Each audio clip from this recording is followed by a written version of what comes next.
You're watching Ysabella Ignacio. So kung bago ka lang sa channel, don't forget to like and subscribe. So love na love ko yung weather today kasi sunny at the same time, malamig. Yan.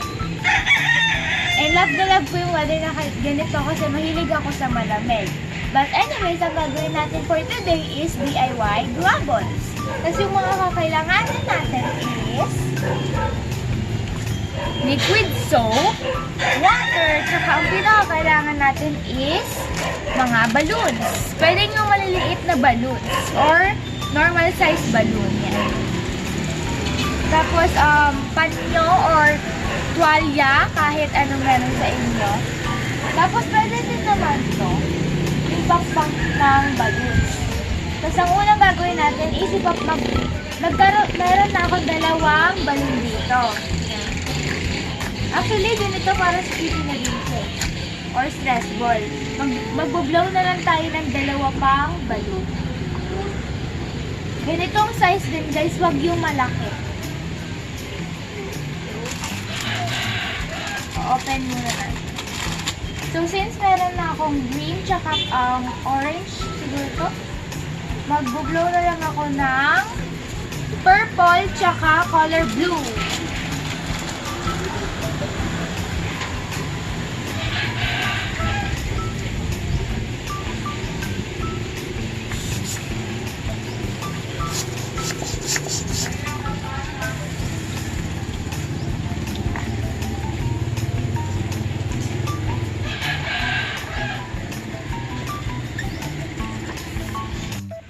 So, bale, meron akong 4 na balloons. Meron akong purple, green, blue, tsaka orange.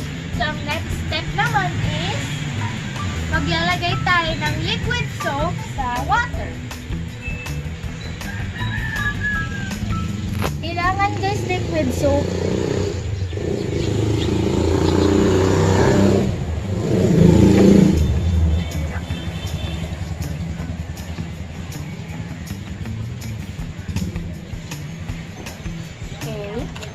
Then, i-mix until magka-bubbles.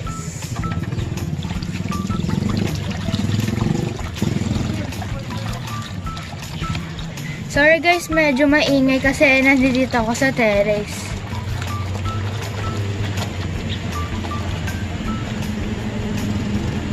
Sobrang bango nitong soap. Then after, lalagay natin yung mga balloons. So, para i-wash lang natin.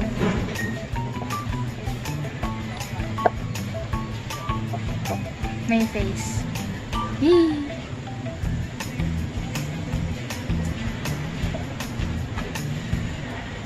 May water.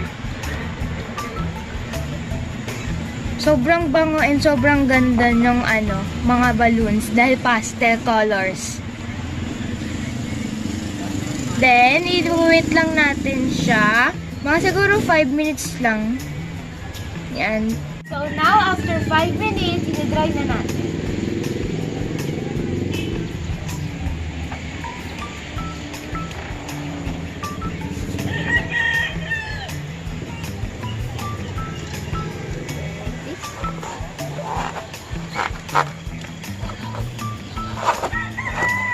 Dapat fully dry. Kung gusto niyo guys mas mabilis, pwede niyo naman siya i-blower. Pero kung wala, pwede naman siya i-air dry. Air dry yung nakaganyan lang.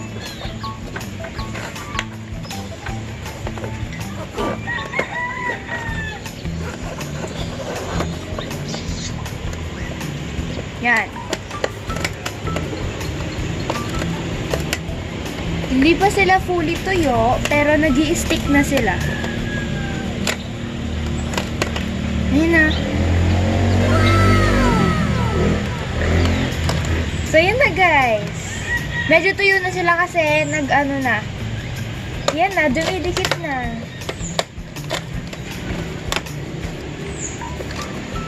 So, sobrang ganda niya guys kasi nag-work yung DIY globbles. Ayun na. Ay! Kaya ko na nag-work. Yan.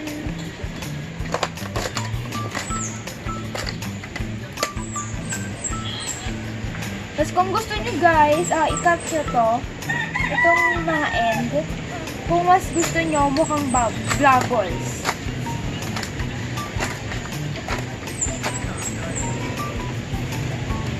Yan na, may fidget toy na tayo. So there you go guys, that's the end of the video. And sobrang ganda ng globbles. Pwede din siyang i-try kasi sobrang easy lang. That's the end of the video. See you on the next vlog. Bye-bye! Sarap hawakan, sobrang squishy kahit balloon lang siya.